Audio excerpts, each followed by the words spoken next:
सदर वारे इलाइक़े में थियल बम धमाके में अहम इंकशाफ थिया आहिनि जॾहिं त BDS पारां रिपोर्ट तैयार कई वई आहे। पुलिस जी शुरुआती रिपोर्ट मूजिब धमाको साइकिल में थियो आहे। पुलिस ज़रिए मूजिब धमाकेदार मवाद कचरो खणंदड़ अफ़गानी जे साइकिल में लॻल हो। धमाके वारे हंध तां कचरो खणंदड़ गुम आहे। BDS अमलदारनि जो चवणु आहे त 2 किलो बारूदी मवाद ऐं 1/2 किलो बाल बेरिंग इस्तेमाल कया विया।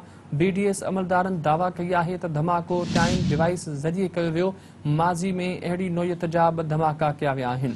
तव्हांखे अहम ख़बर बाबति अपडेट कयूं पिया। कराची जे सदर वारे इलाइक़े में थियल बम धमाके में अहम इंकशाफ थिया आहिनि जॾहिं त BDS पारां रिपोर्ट तैयार कई वई आहे।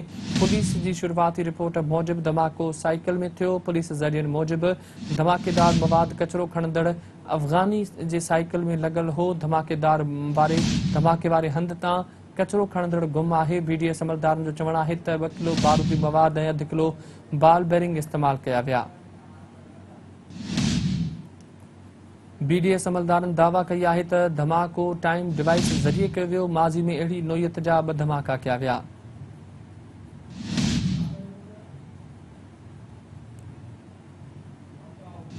कराची जे सदर वारे इलाइक़े में थियल बम धमाके में अहम इंकशाफ थिया आहिनि जॾहिं त BDS पारां रिपोर्ट तैयार कई वई आहे। पुलिस जी शुरुआती रिपोर्ट मूजिब धमाको साइकिल में थियो। पुलिस ज़रिए मूजिब धमाकेदार मवाद कचरो खणंदड़ अफ़गानी जे साइकिल में लॻल हो। धमाके वारे हंध तां कचरो खणंदड़ गुम आहे।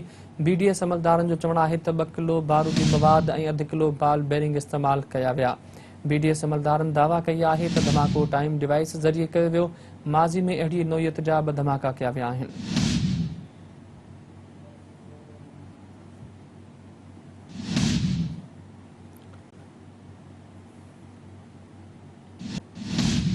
कराची जे सदर वारे इलाइक़े में थियल बम धमाके में अहम इंकशाफ थिया आहिनि। BDS पारां रिपोर्ट तैयार कई वई आहे।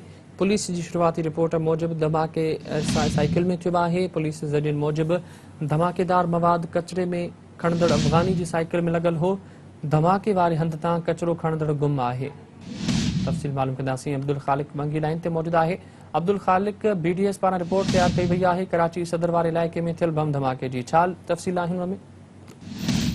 जी आसिर, रात जेको आहे त सदर में जेको बम धमाको थियो उन में अहम इंकशाफ साम्हूं आयल आहिनि। बम स्क्वाड पारां इब्तिदाई रिपोर्ट तयारु कई वई आहे जंहिंमें इहो ॼाणायो त धमाको जेको आहे त साइकिल में हिकु जेको साइकिल सवार हो उन पारां जेको आहे त उन साइकिल में जेको बम फिट कयो ऐं जेको आहे त हुनजो इहो बि चवणु आहे त डिवाइस ज़रिए इहो जेको बम आहे इहो फाड़ियो वियो आहे। जॾहिं त जेके साइकिल आहे उहा जेको आहे त हिकु अफ़गानी जेको कचिरो खणंदड़ हो उनजी जेका आहे साइकिल ॿुधाई थी वञे। जॾहिं त उतां जेको कचिरो खणंदड़ छोकिरो हुयो उहो बि हिन वक़्तु गाइबु आहे। पुलिस ज़रिए जो इहो चवणु आहे। जॾहिं त BDS जे ऑफिसरनि जो इहो चवणु आहे त धमाके में 2 किलो बारूदी मवाद ऐं 1/2 किलो जेको आहे बाल बेरिंग इस्तेमालु कया विया ऐं धमाको टाइम डिवाइस ज़रिए कयो वियो आहे। BDS ऑफिसरनि जो इहो बि चवणु आहे त माज़ीअ में इन नोयत जा 2 धमाका थी चुका आहिनि जंहिंमें हिकिड़ो श्री जना कॉलोनी ऐं ॿियो जेको आहे त माड़ीपुर रोड ते जेको आहे त थियो हुयो ऐं हुननि इहो बि चयो आहे त अञा वधीक हू जेको आहे त जांच करे रहिया आहिनि त छा हीउ जेको धमाको आहे इहो कंट्रोल डिवाइस ज़रिए थियो आहे या ॿिए कंहिं ज़रिए जे थ्रू थियो आहे। अॼु हू ॿीहर वरी जेको आहे त वाक़े वारे हंध जो दौरो कंदा। BDS ऑफिसरनि जो इहो चवणु आहे त शाम जे वक़्तु हू जेको आहे त वरी जेको आहे जिते बम धमाको थियो उन जाइ जो हू जेको आहे त दौरो कंदा ऐं वधीक शाहिदियूं गॾु कंदा। जॾहिं त CCTV फुटेज जे मंज़र आम ते अची चुका आहिनि त हिकु साइकिल सवार पैदल जेको आहे त साइकिल हथ में जेको आहे त खणी करे जेको आहे त उतां वञी वियो आहे जंहिंजा बि फुटेज हिन वक़्तु मंज़र आम ते अची विया आहिनि। जॾहिं त BDS जे ऑफिसरनि जो इहो चवणु आहे त हीउ जेको धमाको इहो साइकिल में जेको आहे त फिट कयो वियो आहे हुनखे डिवाइस ज़रिए जेको आहे त